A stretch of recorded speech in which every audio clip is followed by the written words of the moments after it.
안녕하세요. 오키나와 여행 2탄입니다. 이번에는 여행지 소개와 조그마한 팁 등을 알려드리겠습니다. 우선 추라우미 수족관은 정말 오키나와 최고의 관광 명소입니다. 제가 본 고래상어와 만타가우리도 대단하지만 사실은 추라우미 수족관 주위 공원이나 바다가 저는 너무나도 아름다웠습니다. 수족관 외부에서 보는 돌고래쇼가 재미도 있고 신기하기도 했지만 그 뒤로 보이는 바닷가 풍경은 정말 너무 이뻐서 하루 종일 쳐다만 보고 싶었습니다. 그렇다고 추라우미 수족관이 재미없다는 말은 아닙니다. 수족관 세계 2위 규모라는 말에 걸맞게 정말 거대하고 볼거리가 굉장히 많았습니다. 고래상어는 정말 입이 쩍 벌어질 정도로 거대하고 만타가우리는 정말 신비하게 느껴지기까지 했습니다. 오키나와에서 꼭 한 군데만 가야 된다면 무조건 추라우미 수족관을 추천하고 싶습니다. 렌트카를 빌리면 가는 길도 해안가를 따라가는 길이라 그 또한 추억이 될 만한 것 같습니다. 다음으로 많이 가는 곳은 만자모입니다. 절벽이 절경이고 사실 만자모보다는 옆쪽 절벽들도 꽤나 아찔한 풍경을 지니고 있습니다. 저희가 갔을 때는 바람이 너무 불어서 좀 힘들었지만 오키나와는 항상 뒷배경이 항상 푸른 바다라 꽤나 절경이었습니다. 참, 만자모를 보러 가려면 건물로 들어가서 입장료 100엔을 내야 합니다.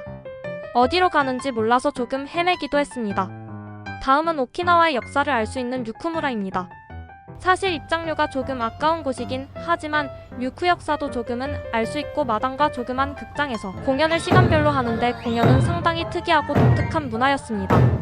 귀가 뻥 뚫리고 가슴이 두근거릴 정도로 그리고 주변이 오래된 정글 같아서 꼭 과거로 돌아간 것 같은 분위기입니다. 드디어 아메리칸 빌리지를 소개하겠습니다. 아마 많은 분들이 먹거리와 여러가지 이유로 많이 가는 곳입니다. 빌리지 자체도 꽤 힙하고 빈티지스런 가게가 많아서 구경과 쇼핑을 피할 수 없는 곳입니다. 물론 음식도 너무 많아서 살찌는 소리가.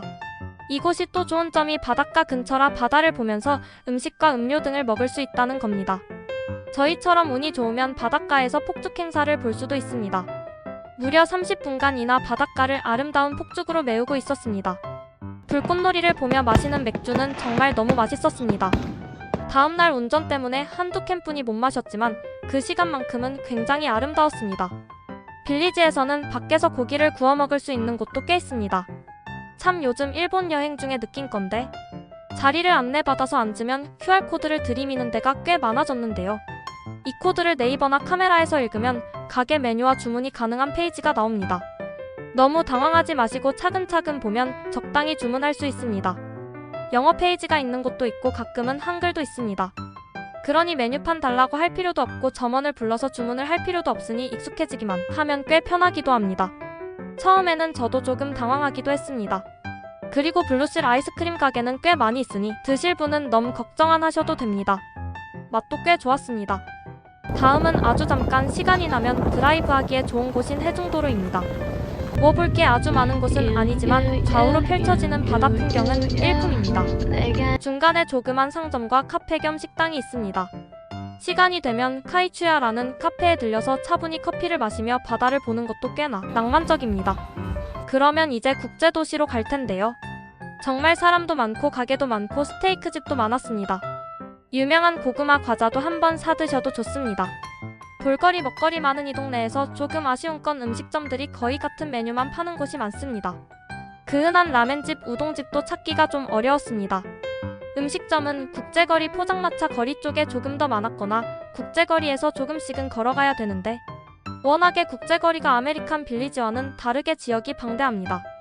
그리고 제가 사진을 잘 찍지는 못했는데 특이하게도 인도에 작은 물길들이 있었는데 재미있게도 이곳에 물고기들이 살고 있었습니다.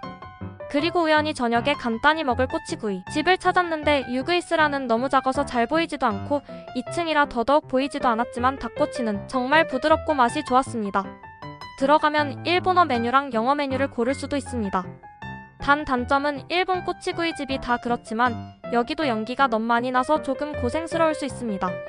드디어 마지막 슈리성입니다.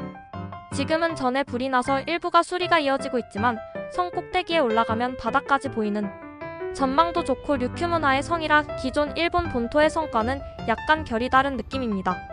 크기도 많이 커서 더운 날 다니실 때에는 꼭 양산을 준비하시면 좋겠습니다. 슈리성을 저는 일부러 모노레일을 타고 갔습니다. 오키나와는 전철이 없고 유일하게 있는 게 모노레일이라 한 번쯤 타보고 싶었습니다.